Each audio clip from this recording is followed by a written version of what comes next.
In a world hungry for change, nonprofit impact matters more than ever. Yet you're asked to constantly do more with less. What if you could do more with more?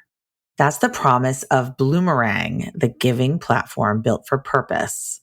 Fundraising, CRM, and volunteer insights are integrated to reveal opportunity and generosity. So you can make more connections with more funds raised for even more impact. Now that's more like it. Learn how you can do more with more at bloomerang.com. That's BLOOMERANG.com.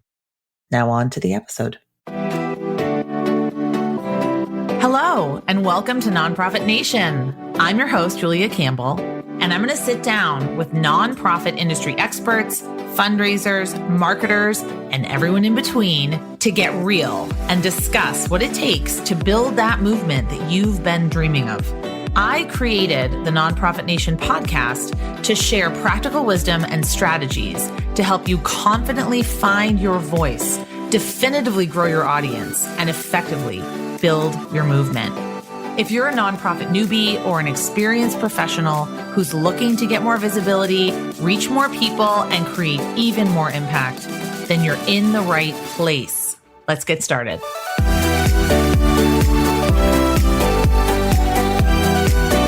Hello, everyone. This is Nonprofit Nation with your host, Julia Campbell. Today, we're talking about how to build a community ambassador program.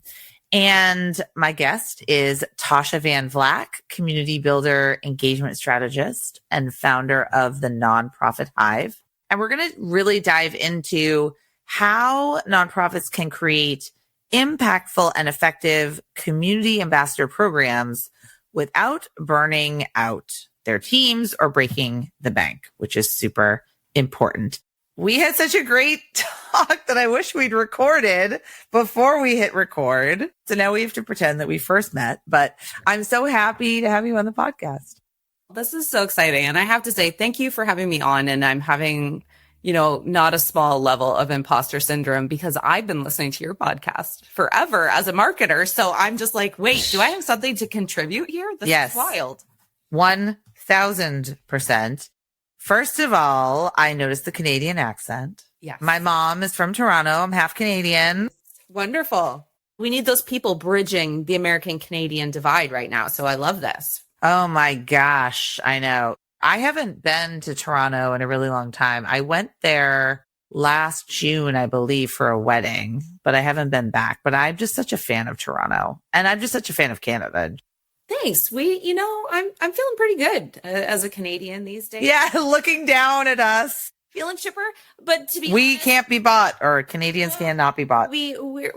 I feel like Canadians are stepping into probably the role we should have been inhabiting more is, bridge builder and community builder and stepping back into something that I think comes a little bit naturally to us, or I hope it does, or I'm encouraging Canadians to be that. And I have many American members, like you said, started the Nonprofit Hive. I would say majority of our members are Americans. So I talk to Americans probably more than I talk to Canadians at this point. I remember my mom when I would travel in like the George Bush years, like the Iraq War years. I was traveling all over Europe and I was traveling a lot. And she would say, "Oh, just put a Canadian pin on your backpack so people will think you're Canadian." I was like, I'm gonna not do that, but I am half Canadian. So, but tell me how you first got into nonprofit work and a little bit about what you do now. Yeah, absolutely. So have been working in the sector in some angle for over the last 8 years. And that ranges from client management work into playing tech translationist when I met a mutual friend, Tim Lockey, talking about that human angle. And that became good friends with Tim and met a ton of wonderful humans at that point. And then before jumping into the Nonprofit Hive, I was a growth specialist at a marketing and fundraising agency. But in every role I'd had, I was very much that connective person between a team providing services or product or whatever, and the nonprofits. So I started to make a ton of friends throughout the sector, even if I wasn't working with them, stayed in touch, started to build ad hoc community, particularly on LinkedIn, great place to meet people. And then the journey kind of took me through all levels of marketing. I love relational marketing, content marketing. Listening to your podcast was a lot of my, how can I learn about lots of different ways that people are marketing in nonprofit, and discovered just this like kind of natural knack for connecting humans, great humans, going, oh my gosh, you should really talk to this person. They're wonderful. And that then ended up becoming slowly over time this dream of a place to gather nonprofit professionals in conversations.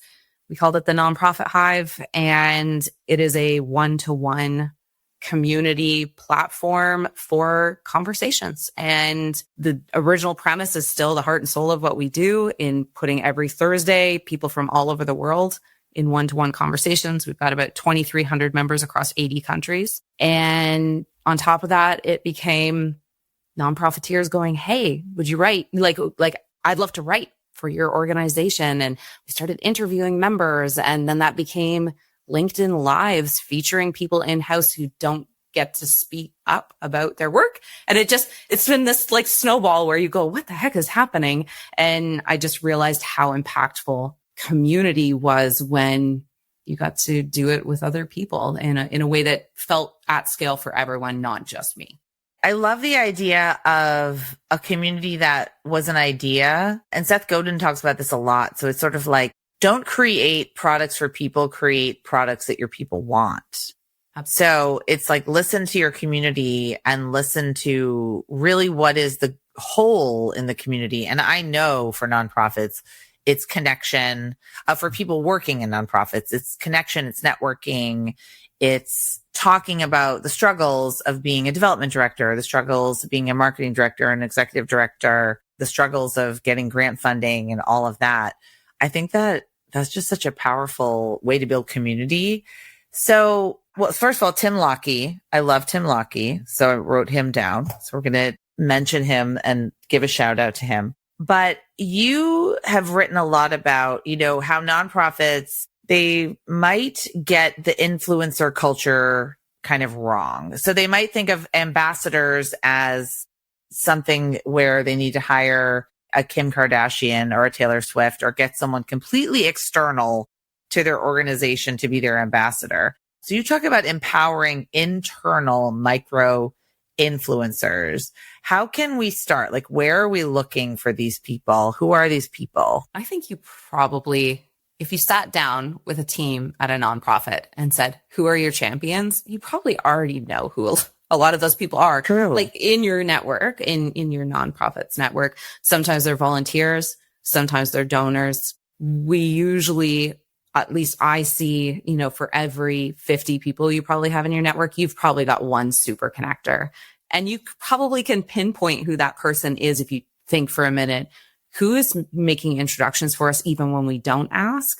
And I always love in fundraising, you're starting to hear more about people going, you can make the ask, get out there. I think Kel Haney, who's wonderful, is always going like, we need to make the ask. And she talks about the 5-minute ask and what does that look like? And from a marketing community builder perspective, I look at it and go, we're not asking very often anybody to talk about us. And why are we not doing that? I know some of that is a control issue. I think within nonprofit, we're really worried about how others may present our brand to the world.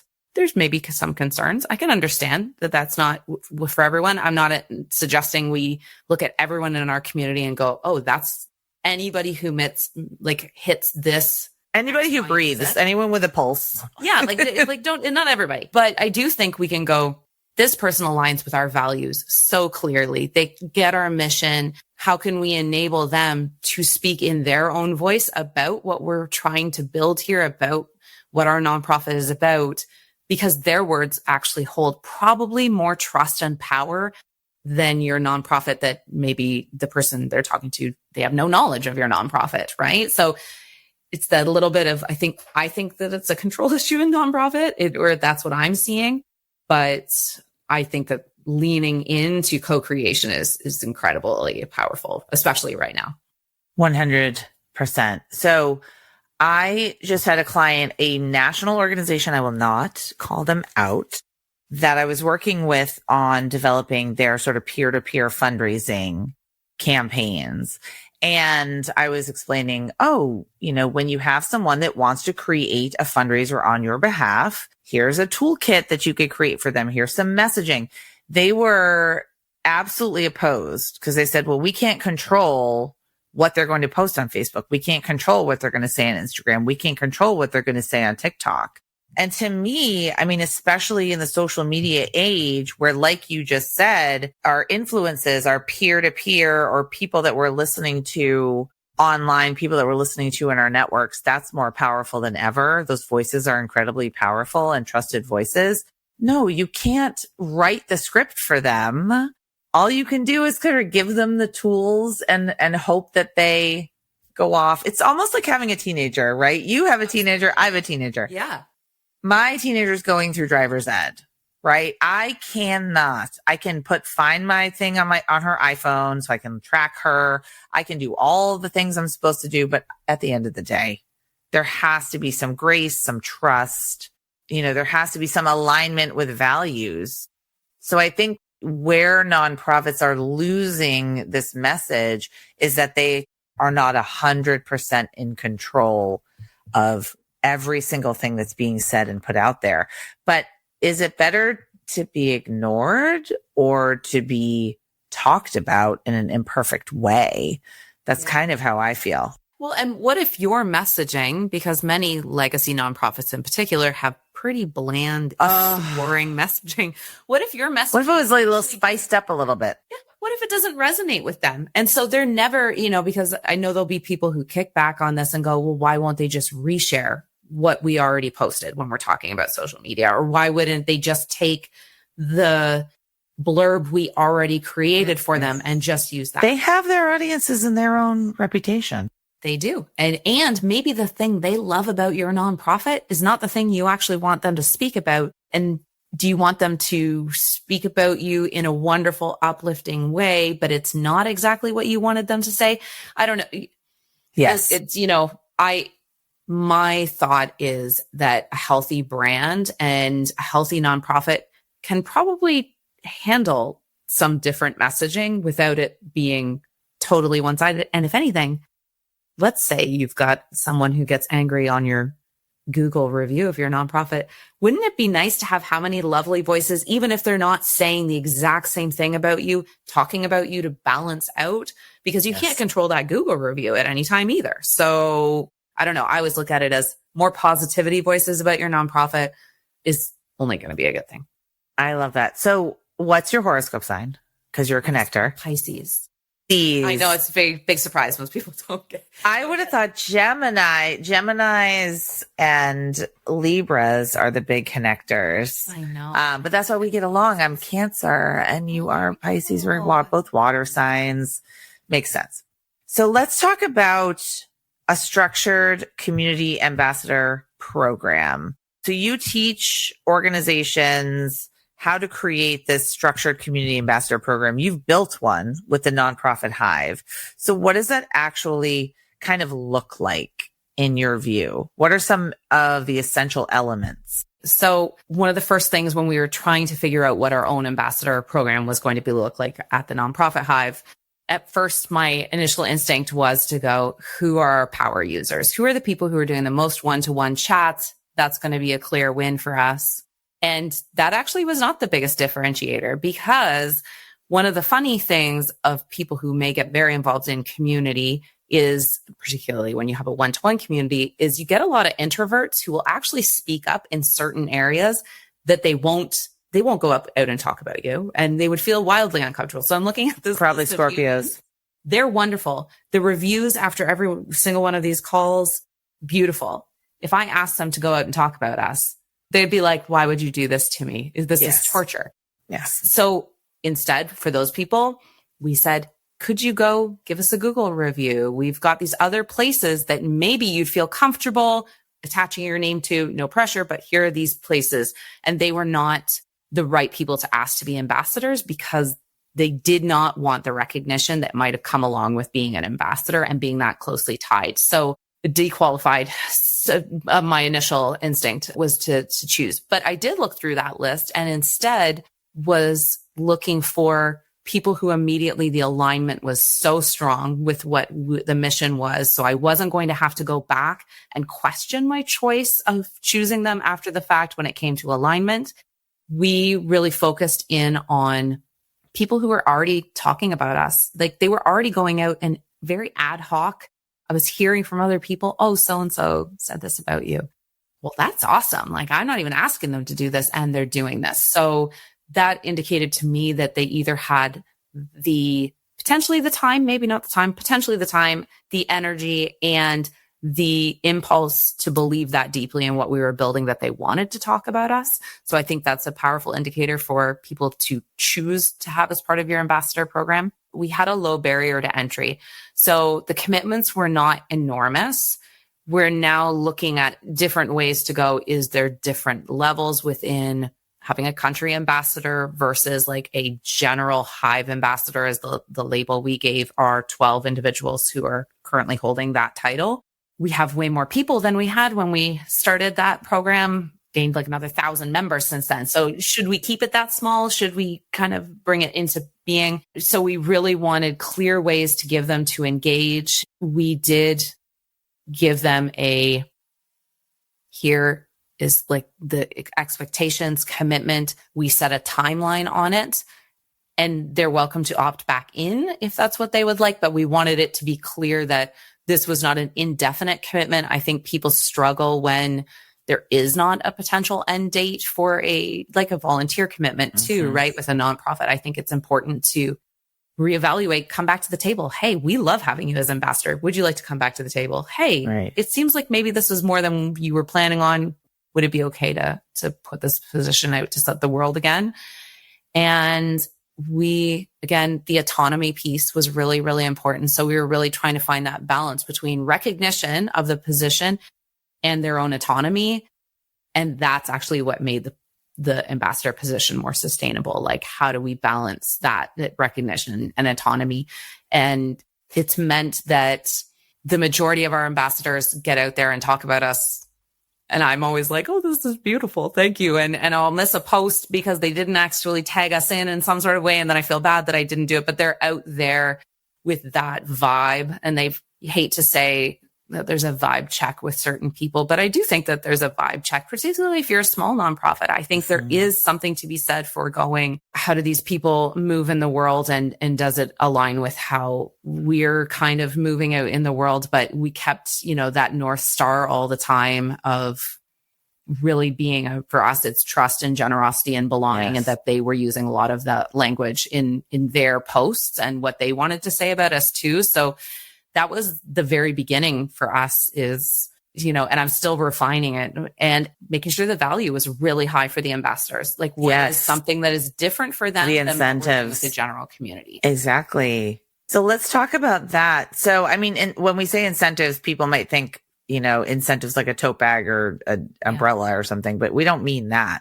You might mean special access to you or special access to each other. Networking, I think, is huge for ambassadors. So what are some incentives you think nonprofits should be thinking about when they're creating this program? For sure. I think someone on your team needs to own this program, even if it's not a heavy lift program. So I think sometimes when we say ambassador program, we throw the label on it.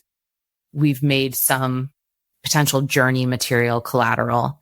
And then we go out into the world and do this wonderful ambassador thing. I think there should be someone who owns it. And even if that owning it means, hey, I send a once a month email that's meant for only these 12 people with an update, or I run a 1 hour a month meetup that's kind of a bit of a socializing. How are things going? How can we tie you back in, give you an update about what we're doing, care about what you're doing out in the world? That's a lot of what we've done. We have a WhatsApp channel for those people who do like to give that level of access. That's up to you. But actually what's hilarious is because our ambassadors are so well aligned, they're talking with each other in this channel more than I am guiding the conversation in the channel, which is great because they're uplifting each other.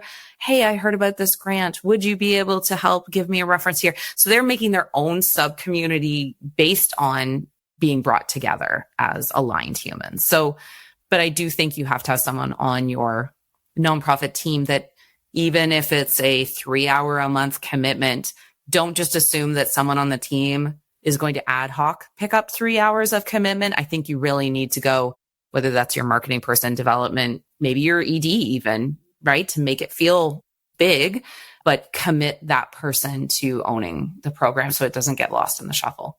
Right. I agree with that. I think when we say owning, someone thinks, oh, it has to be my full-time job, but that's not true. Just someone just has to be like the buck stops here kind of person and maintaining all of the different moving pieces.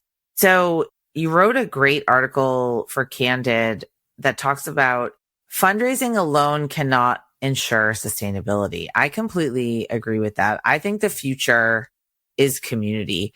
How can we make this mindset shift from like sort of transactional fundraising to true long-term community building?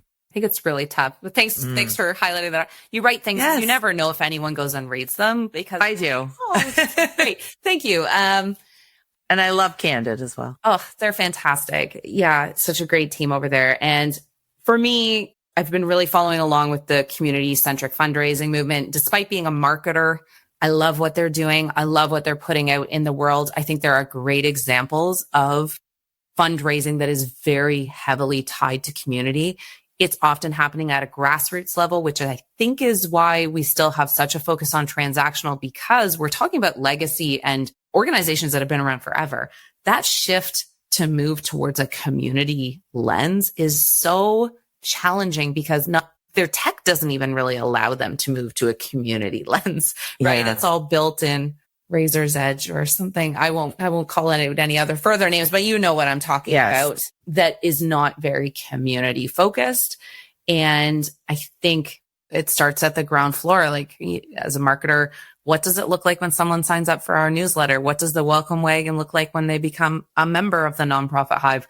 You know, everybody is moving into potentially, they're moving around that community flywheel model. And yes, they move in and out, but who keeps moving towards the center, right? Who doesn't stay at the outer rings and they keep moving in. And so I think there's a natural tie in where community supports operations, marketing, and fundraising, and fundraising, marketing, and operations supports community. It's like community is at either end of the spectrum. Right. And so I always look at it and go, there's knowledge that your volunteers donate. That's a huge part. We know that they donate, that the majority of volunteers donate. And if they can't donate money, but they're already donating their time, is there an opportunity for them to also start talking about you too and help build out external other relationships for your nonprofits? So the grassroots movements that I've been seeing are doing a much better job of tying deeply either community first to the fundraising, or finding a natural, like, how do we take our transactional fundraising and build it into community at the same time? I think that's a really great idea. And I think that's really great to highlight. I'll put the links in the show notes.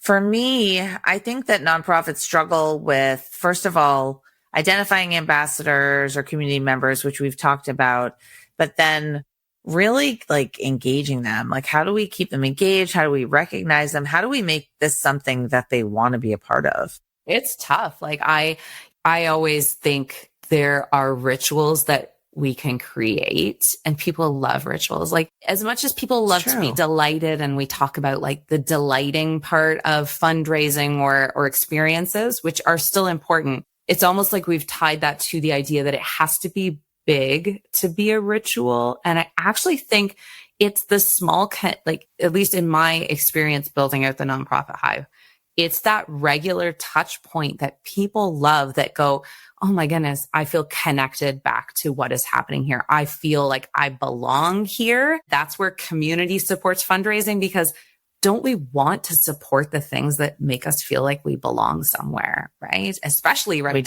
now more than ever. I think that's why everyone's talking about community like it's this buzzy kind of word, is because everyone's going, oh my goodness, if we can't figure this out, what are we going to do? Because that's what people are craving.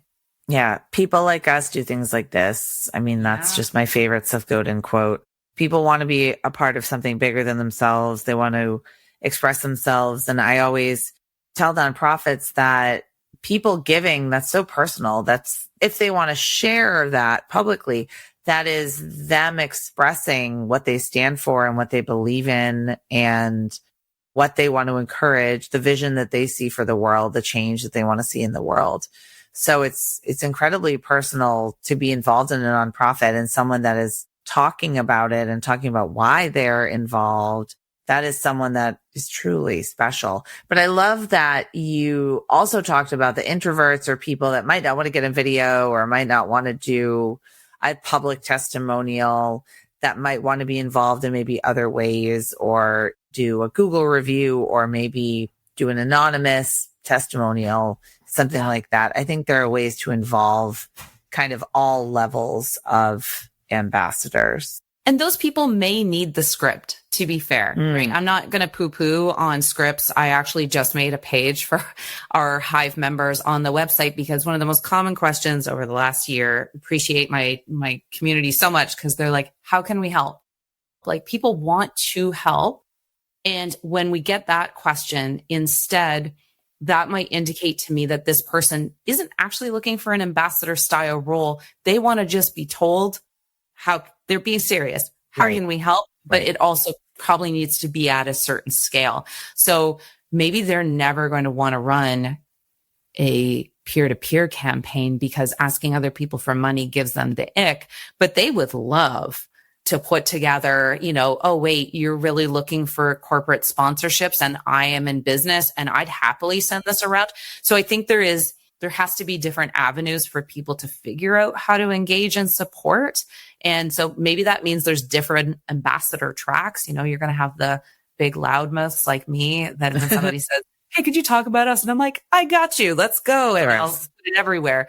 But I also have had to find ways to engage at scale in a way that's flexible and comfortable for them, my introvert community, because they want to support me too. And when I don't give them a way to do that, it actually disengages them a little bit too. Right. And people do like a toolkit. So they love images. Like I'm not going to go into Canva and necessarily create a graphic myself, but if you give me one, or if you give me some talking points or a video I can share or something that I can jump off from, like a jumping off point, I'm usually happy to share it, if it's aligned with what I'm doing or things that I believe in.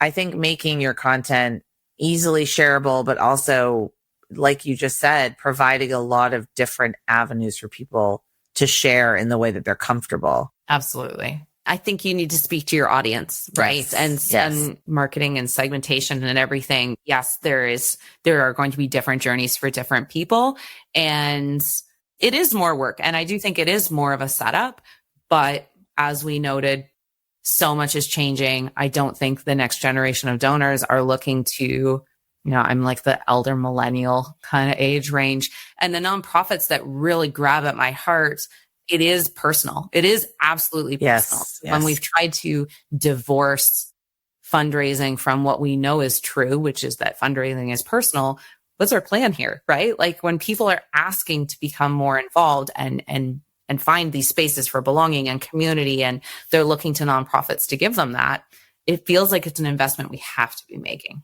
What are some of your favorite tools? So do you recommend just, you have like a database and you're pulling from that, and then maybe you have email and then you just are kind of coordinating from there? I know social media is probably not ideal because we don't have full control over it, but do you have any favorite tools that you use? So we are super LinkedIn heavy. Our community organically grew completely through LinkedIn. That's our spot. Yeah. I mean, we have you, if anyone goes out there and looks, we do have Instagram. Yes, we do have TikTok. Yes, we do have Facebook, but it's all the same content that's going up on our LinkedIn. So everything was built for LinkedIn. I do think it is okay to choose your channel. It's totally fine to still post to other things. They're not going to really choose your channel and then just repurpose, right? No biggie there. But I also know a lot of our community members, when we highlight them, Instagram's their primary channel. So it would be foolish for me not to also highlight that and take advantage of when they talk about us on places like Instagram. And LinkedIn has been the spot. It's a fairly easy way for myself. We're a very lean marketing team. I've got myself and a junior marketer for the majority of our marketing, but we suggest to people, tag us in. If there's something you think we should be on, and then we kind of, go off of LinkedIn. I do probably spend way too much time in LinkedIn direct messaging, more than I should. But I also find email tends to get bigger and harder to action on. I recently started using Fixer AI. I don't know if anybody else. Oh, I don't know. I use Read AI. Fixer AI. Okay. Fixer, it kind of buckets, and over time it learns your voice. And so that helps you be able to start your emails and like put together drafts. That's been critical. Again, we have really hyper focused in on the idea of one-to-one connection. So we actually built our own tool to handle our community one-to-ones. And that's been phenomenal because in many ways our community feels connected, but we're not the ones having to be in every call to do that, right? And pull that off. And our ambassadors know, because there's a group of 12 of them, they're in a WhatsApp channel. And then we meet every other month for an hour to have more of an intimate reconnect all together. And so I don't think it means to have an ambassador program that you have to be available 24/7. And that's where I think if you set the expectations too high, then the expectations become, well, if you want this much value from me, what's the exchange, right? What's that exchange look like between nonprofit and ambassador at that point? Just trying to think, what are the other great tools? Lead Delta, if you're a LinkedIn geek like myself, like Lead Delta is a great tool to kind of keep track of the people, if that's your like primary spot. I know lots of people who are still enabling and highly using Reddit groups, Facebook groups. Reddit, yes. Right? So like there are places that you can create some of that more tight-knit community should you be looking for it.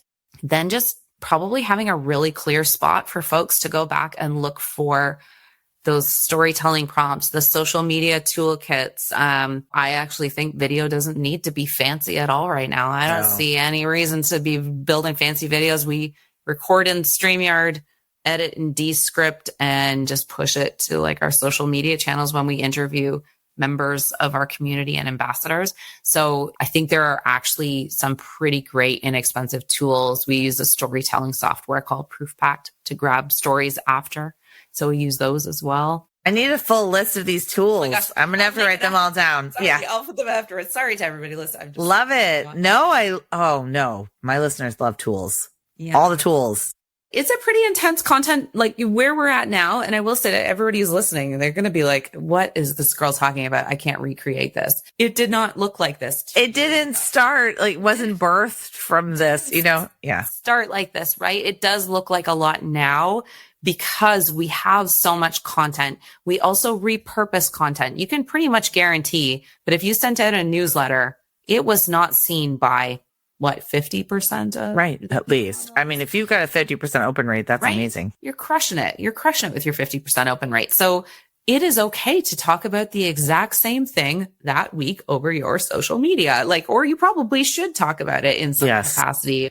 Yeah, I really think even a nonprofit I'd worked with recently was going, don't you think this is too many emails to be sending? And this was regarding a peer-to-peer campaign. I was going, this is like one email a week leading up to your peer-to-peer final date. No, everybody probably wants more. And you're only seeing a 40% open rate. Most of the people haven't even seen those emails. It's okay for nonprofits to be a little bit loud right now. I think we probably need that, right? And so an ambassador program helps you be disproportionately louder without it becoming something that your entire team has to take on and build out the kind of content marketing strategy I'm talking about. I love this. So I know a lot of advocacy organizations really enlist ambassadors to go out and address misinformation online or be the voice in conversations that are on social media or, just talk to people about hey, this is a misconception about vaccines, or this is a misconception about cancer. This is a misconception about food insecurity, homelessness, whatever it is. Yeah. I think like you just said, nonprofits need to be loud, and we need to be more unapologetic about what we're doing. Like, we're so apologetic all the time. We don't want to annoy people. We don't want to over inundate people. We don't want to ask too much. But the truth is, the need is greater than ever, and the noise is greater than ever. And I see our role as combating misinformation and really advocating for the communities that we serve and sticking up for the issues that we believe in. And if not us, then who, right? So let's give our ambassadors the tools that they need, which is, like you just said, the toolkit, the website. They can pull what they want from there. They can, I've even seen organizations do short webinars and trainings on like how to make an Instagram reel, how to make a TikTok video, like how to talk about this issue with your friends. I think those are all very helpful resources. I think we can't just look at our ambassadors as like pushing out promotions.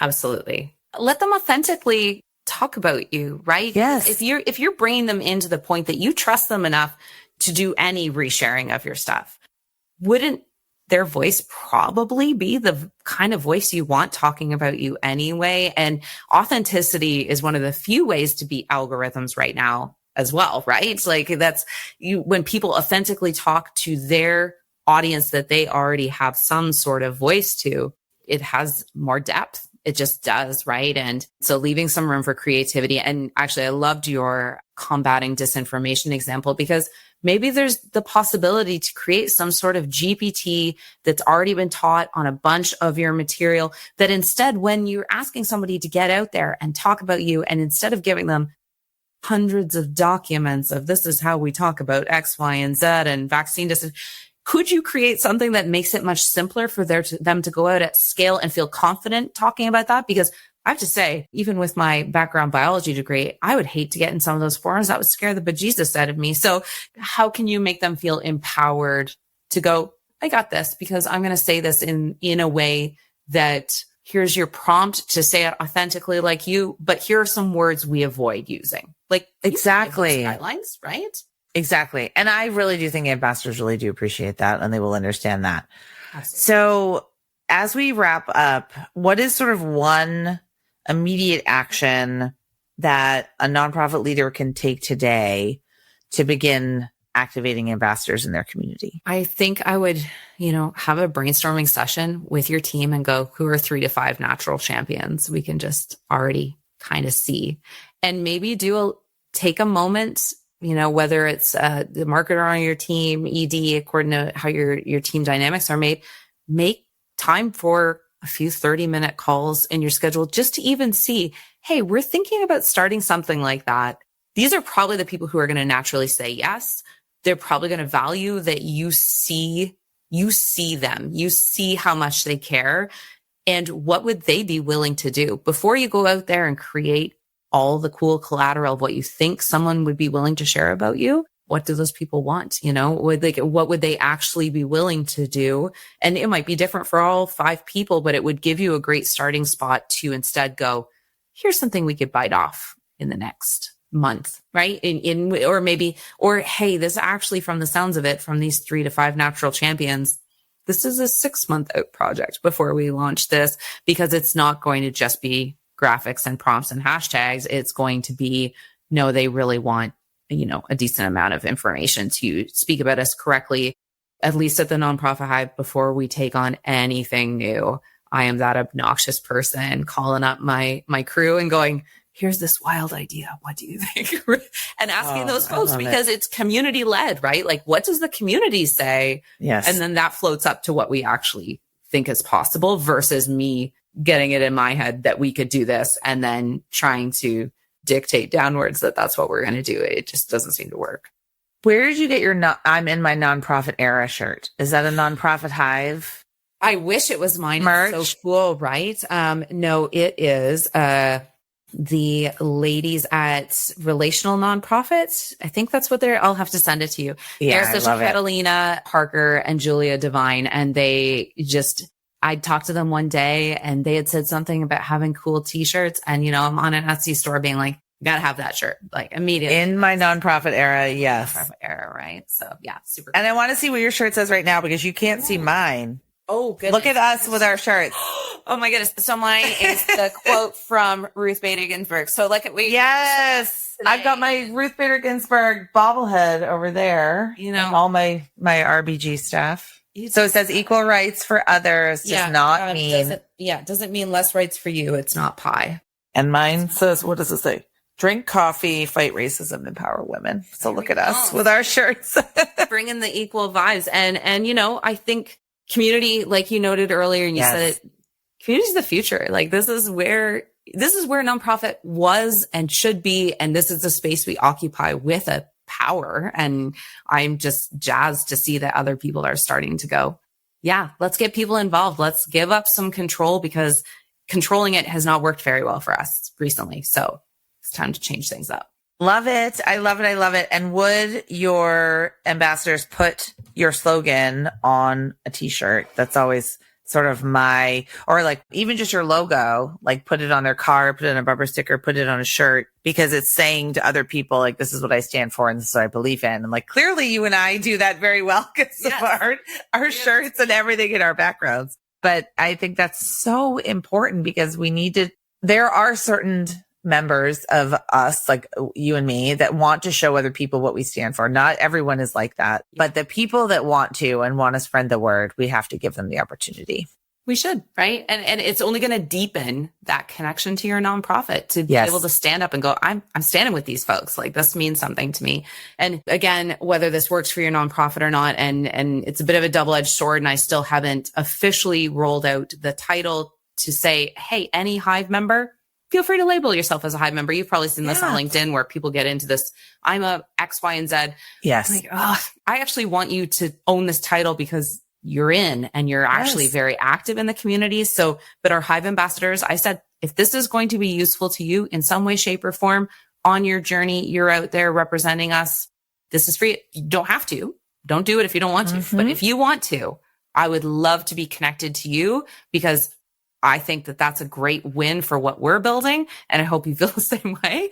And we had one of our members, Hive ambassadors, who's been also a longtime member of the Nonprofit Hive, Jared Novoseller, great guy, works with the Boys and Girls Club in Winnipeg in Canada. Just send me a message saying, oh, I'm at a local community event.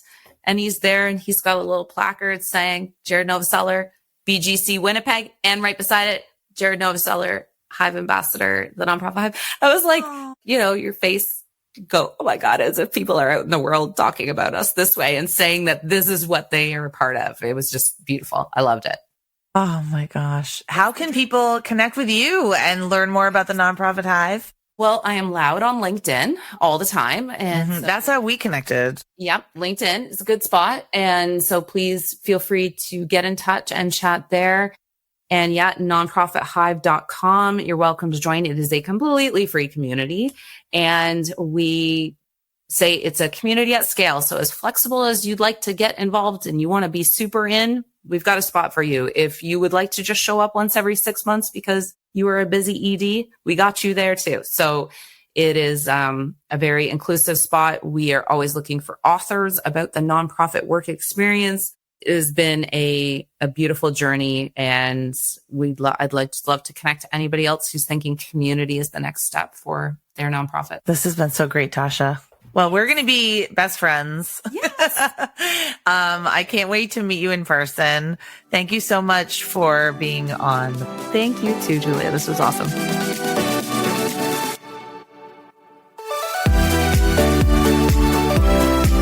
Well, hey there.